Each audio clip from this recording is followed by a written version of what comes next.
Hello and welcome to Reading with Jim Larsen. I am Jim Larsen.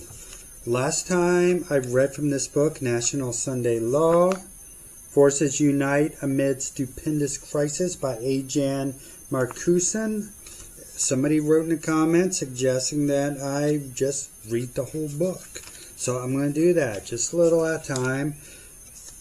Chapter by chapter after this probably. But last time I read, I left off, I was reading chapter 1. I started at the beginning of chapter 1, the two-horned beast. I got up to this point right here. I'm just going to pick up from there and finish reading the chapter and go from there later on other videos. Okay, so I'm just going to back up a little. So if you watch the other one first, then come back and watch this if it matters to you to hear it all in order. Can you guess what nation of the New World arose in the power, given promise, and strength and greatness that would fit this description? Sure, the United States. It sprang up like a plant from the ground. A prominent author from 100 years ago speaks of the mystery of her coming forth from vacancy, and adds, like a silent seed, we grew into an empire. The pilgrims and settlers met up with the Indian tribes, but compared to the crowded cities and millions of the old world, America was a wilderness. And we had two horns like a lamb. The lamb-like horns indicate youth, gentleness, and represent civil and religious freedom. The Declaration of Independence and Constitution reflect these noble views. Because of these very principles, our nation became great. The oppressed and persecuted from all lands have looked to the United States with hope. But the beast with the lamb-like horns spake as a dragon, and he exerciseth all the power of the first beast before him, and causeth the earth and them which dwell therein to worship the first beast, whose deadly wound was healed. And he doeth great wonders, so that he maketh fire come down from heaven on the earth in the sight of men. Revelation 13:11-13. Incredible! Keep your eyes open. As the drama unfolds, you will see miracles of a most amazing nature, saying to them that dwell on the earth that they should make an image to the beast which had the wound by a sword and did live. Revelation 13:14. Can you imagine the U.S. doing anything like that? How could it possibly happen? Watch closely. The lamb-like horns, when the lamb-like horns and then the dragon voice present a change of personality, a real change. The speaking of this country as a dragon denotes the use of force. This principle, as we shall see, was used by the leopard-like beast, the first beast, of Revelation 13, which enforced religious observances by law. Such action by the U.S. government would be directly contrary to its grand principles of religious freedom.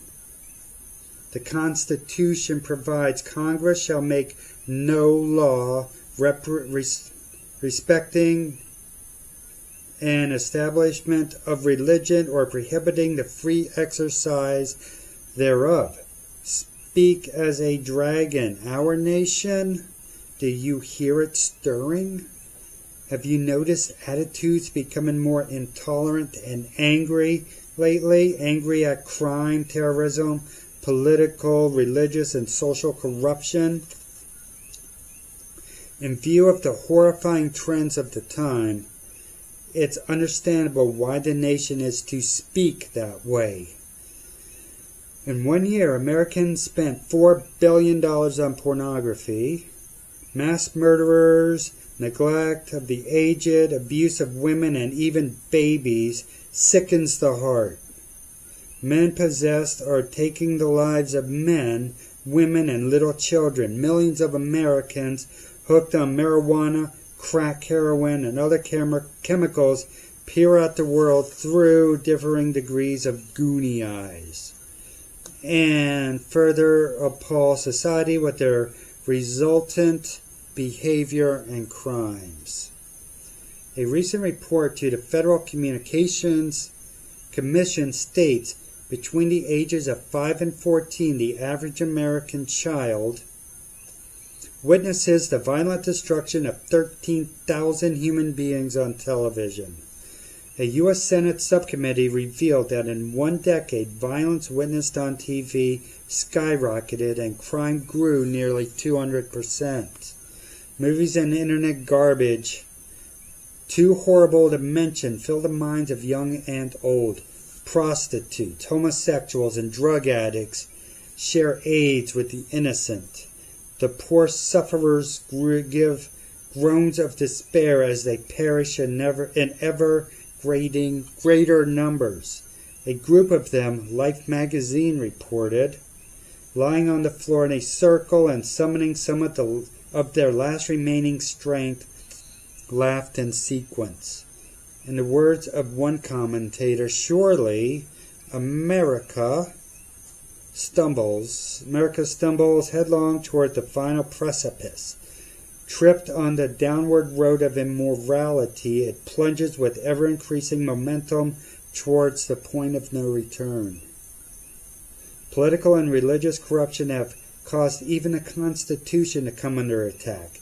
People are angry. The nation is angry. The shifting of values and anger of the times and speedy fulfillment of prophecy are echoed in words blurted out by a Jesuit priest. I just don't understand the reverence which everybody here seems to pay to the American Constitution. I want to hear some American get up and shout, "Give us justice, give us decency." And two, with the American Constitution. Is it any wonder that our nation will speak as a dragon? Little wonder that ministers across the land, in an effort to abort national doom, move millions to political action. The feeling is that something must be done. There's a drive on to unite forces for the common good. The feeling is being spread that only if our nation comes back to God can we improve our sorry state of affairs. Leaders are saying that this can be accomplished if the Christians unite. Robert Grant, leader of Christian Voice, urged, if Christians unite, we can do anything. We can pass any law or any amendment, and that's exactly what we intend to do. On nationwide TV, he declared, we can do anything. We can amend the Constitution. We can change or make any law in the land, and it behooves us to do it. If we have to live under law, as well we should. We should live under moral and godly law. This is not the opinion of just one man. In a letter written to the leader of the Religious Roundtable, he was asked if it is time for someone to influence legislation to make Sunday a day of worship in our country. In reply, the executive director, H. Edward Rowe, wrote legislation and proclamations by presidents to urge it, yes. The dynamics make us wonder little that nationwide papers and media messages have pled to the masses that it is the responsibility of government to decree the establishment of the national observance of Sunday, and that there will be no relief from mounting economic disaster until a national Sunday law is strictly enforced. It is not surprising that in a hearing of the South Carolina legislature, demands by State Representative Anderson himself for a Sunday law to improve the state of society brought uproarious applause. And he spake as a dragon. And he exerciseth all the power of the first beast before him. Revelation 13:11-12. Be prepared to learn some shocking facts. Here's the big question now. Who's the first beast? This has been Reading with Jim Larsen. Subscribe to my channel. Watch my other videos. Yeah.